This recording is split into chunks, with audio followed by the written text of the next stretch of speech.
Kita lanjutkan, pemirsa. Presiden Prabowo Subianto ini melakukan groundbreaking proyek hilirisasi nasional tahap kedua di Cilacap, Jawa Tengah.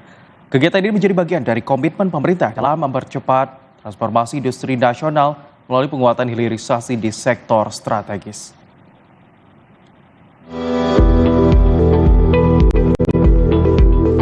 Presiden Prabowo melakukan groundbreaking proyek hilirisasi nasional tahap kedua di Refinery Unit 4 di Cilacap, Jawa Tengah pada Rabu 29 April 2026.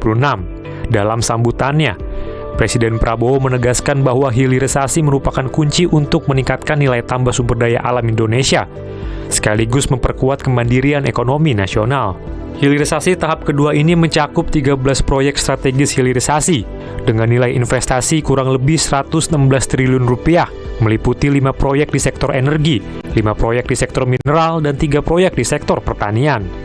Siang hari ini, dalam acara yang menurut pendapat saya cukup bersejarah dan sangat membanggakan, yaitu groundbreaking hilirisasi tahap kedua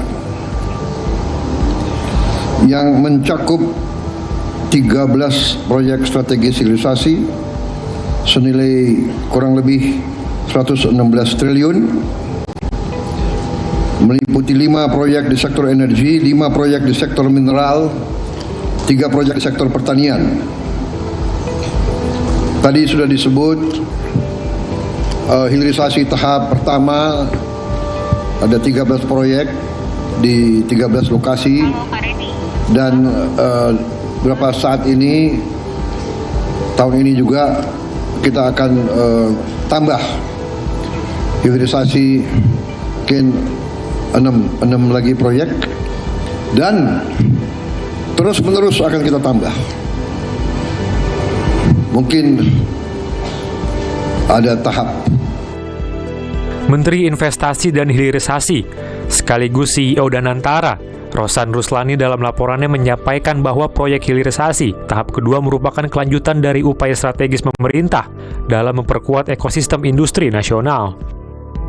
Morowali, Bapak Presiden saya hormati dan saya banggakan, tentunya kami bukan hanya sekedar pengelola aset negara seperti arahan Bapak Presiden, tapi juga bagaimana kita bisa menjadi katalisator transformasi ekonomi nasional, karena mandat kami adalah menciptakan nilai tambah, mengoptimalkan aset, menciptakan efisiensi, dan tentunya sebagai investasi negara untuk memberikan manfaat yang sebesar-besarnya bagi rakyat Indonesia. Adapun 13 proyek hilirisasi tahap 2 ini terdiri dari berbagai pengembangan di sektor pengolahan dan pemurnian yang terintegrasi, mencakup peningkatan kapasitas refinery, pengembangan produk turunan bernilai tambah, serta bangunan fasilitas pendukung yang memperkuat rantai pasok industri nasional. Laporan Fani Agnia, Sinyo Stefanus, Cilacap, Jawa Tengah, Garuda TV.